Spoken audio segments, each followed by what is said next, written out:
Welcome back to the next video of Pavis Pearls. Is there a reward? In the past few segments, we've talked about gratitude, what we're grateful for, what we expect, even what we don't expect, and how they can make a difference and change our lives, and the outcomes that can lead us into a path and into a direction we never expected before. Yet, many times, we do have plans, we have goals, we have dreams, we have expectations for our life, even from a very young age. We ask our children and our grandchildren about their plans. What do you want to be when you grow up? What do you want to do? And the answers are ballerina, fireman, policeman, president. That was mine. All sorts of fun and wonderful, imaginative things all of them can think of, and all of them possible. Probably not probable, but for the most part, our children don't even grasp what it means at that point. They think it is all very possible. And in their minds, they are still filled with hope and excitement about those dreams. How these may develop or change as they grow, and how their differences and ours, likes and dislikes, adjust how we and they view their futures can be seen as they mature. Maybe they still want to be a doctor. Yeah, my daughter did since 5th grade. Bought her a planner at 6th grade, and she made that happen all through school. That was her passion and her drive, and she's a well-respected doctor today. And how does that relate to us today? Grown adults, all of us in some path, a career, a job, an education, technical school, wherever you are and whatever you're doing, do you pick the path or was it chosen for you? I mentioned before, mine was chosen for me, I believe. Sometimes some of us have to do jobs we didn't expect. Sometimes we find or follow what we love to do. Sometimes we don't, and couldn't see ourselves doing anything else than what we wanted. That happened to me, as I mentioned before. I did not plan my career. I didn't even know what it was. It chose me, or God chose it for me, and I love the fact that I've been able to help others into homes for 47 years.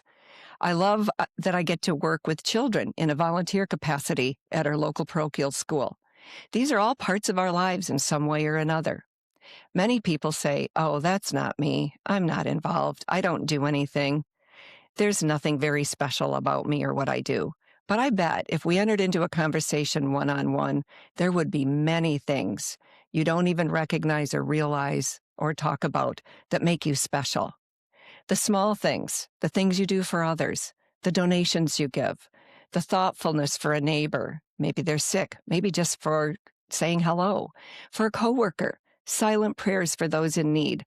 All of those things are special, and they're all things that we remember. Creating that legacy, that memory in someone else and in yourself is really important. If you think back to who or what influenced your life over the years, we can remember teachers, special incidences in our lives with family, neighbors, all of whom helped shape us. The good, sometimes not the great, but all of it shaped a memory and made a mark on us in some fashion. But as we think back, do we think about whether or not there was a reward involved or a recognition, something we did for someone else or that we were hoping to get recognized for, something we expected to receive? Maybe it was a sporting event and you get a trophy or a medal or a ribbon, and everyone's very excited, unless, of course, you're one of the people, one of the kids that got the participation ribbon. We've all gotten them, seen our children get them. Some are excited and some are disappointed. And we remember watching them in their faces. My children got them and my grandchildren, and that was the responses for some of them. But it's not what they wanted, but it's what they got. The disappointment on their faces was evident because they couldn't quite get the blue ribbon. Yet it is an experience, a learning experience that helps us all grow. It helps us recognize what we'd like to do, maybe strive harder next time, maybe go into a different path, or change what's going in the future. What is really important is that we recognize that. There are always going to be winners, and there are always going to be those that did their best to try to achieve that possibility, but maybe it wasn't your talent. And you do more than just participate or a ribbon, but you contribute in a meaningful way, in the way that maybe you have sportsmanship or some other type of thing for the future. Some of the rewards are internal. The joy I feel when I see how many people we've helped into homes, the struggles of some that thought they'd never get there, how hard people work in all walks of life throughout their interactions and their caring and giving in everything they do, even in brief encounters. Those who strive to diligently overcome any obstacle that may be in front of them in their path. For the thought of hope that we have and a future that God promises. I love that verse, by the way. I feel that the way when I'm teaching children, anything is possible. I have Sunday school rooms. I teach in a local parochial school, songs of foreign words, things they've never heard before, mission thoughts about helping others, just recognizing the fact that they made me a small little paper pink heart in kindergarten because they thought of me that day before I got there and wanted to share that little tiny piece of paper with me, made a point in their day. It made them happy. Or like the story that I told about my family years ago, stopping by a rest area as we were on vacation. There were no expectations. Many miles from home, when my father and my brother helped the elderly couple fix their motorhome, they didn't expect anything. They were there being neighborly. They were chatting. They were talking.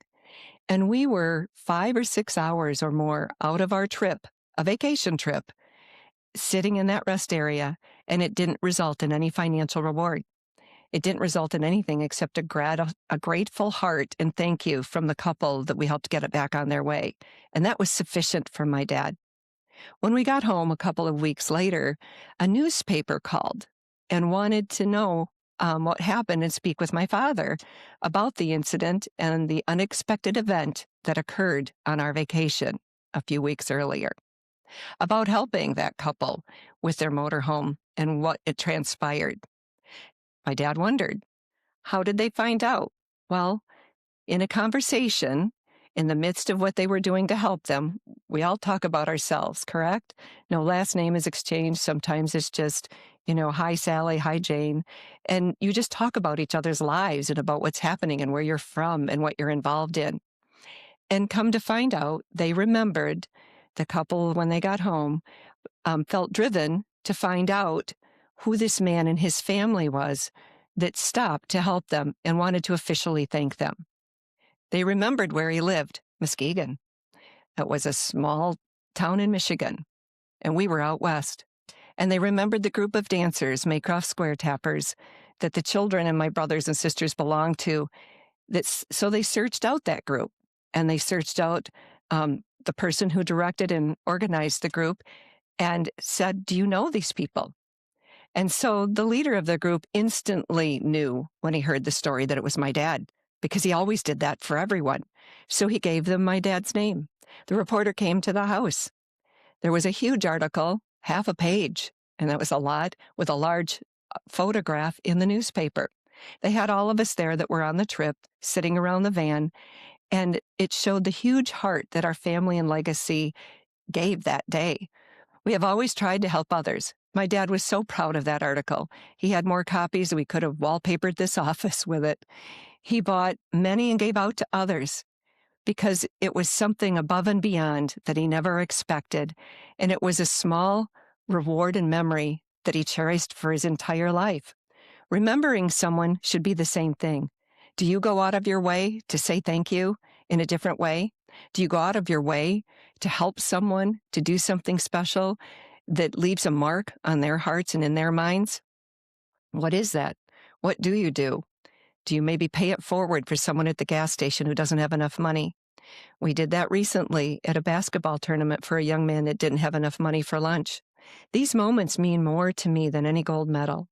So what does it mean to you? What is something that you do? What's important to you in those moments when you're disappointed, when you weren't recognized for the work you've done, and you should have been?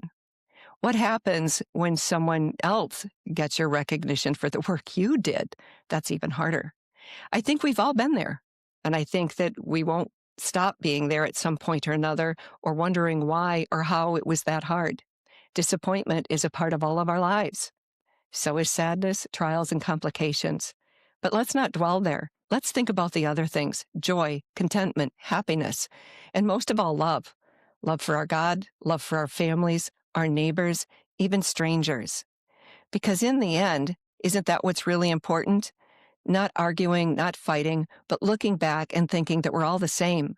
And when we're sitting someday relating our stories to our children and to our grandchildren, that we all know we're going to, we know it's about the quiet moments that change a person's life, the blessings too numerous to count, the stories that we share and others listen to. They tell us how we should respond, what we should respond, what we value, and what we took the time to do and to think of others. So what are you content with? And where do your time and talents go? So what do you spend them on? A reflection is never bad. And I'm not saying do not strive for more. What I'm looking at is our attitudes. What are our values? Where's your speech focused? Is it on the positive or bringing people down? Not on negative. Let's not dwell there. We might say about someone and how we say it should be positive. We use far too many unpleasant words in our conversations, and there is too much old-fashioned gossip at home and around the old-fashioned water cooler. Recognize when and how to contribute so that the negative can be brushed aside. Become a leader into the positive. I was taught by a loving family, it's your thoughts, words, and deeds that make a true difference in people's lives, in my life, in your life. How do you want to be remembered? How do you want your children to grow? What do you want them to say and reflect? Something thoughtful or kind, or something that tore people down and made their lives a lot harder or bullied them? So send that thank you note to someone. Make a handwritten note. Make a call. Let others know about that special treatment you've received from a stranger or from a friend. I really believe that when we all share the positive, the negative can be less daunting and literally wiped out and even fade from focus.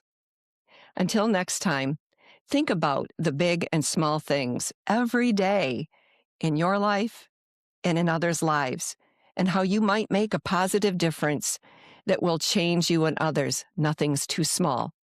Comment below if you know of someone that deserves recognition, or maybe just share your own little story like I just did. Share what you've received, because I don't believe it's boasting. I believe it's sharing so that others can look at ways and things to do in similar times to share. God bless you until next time.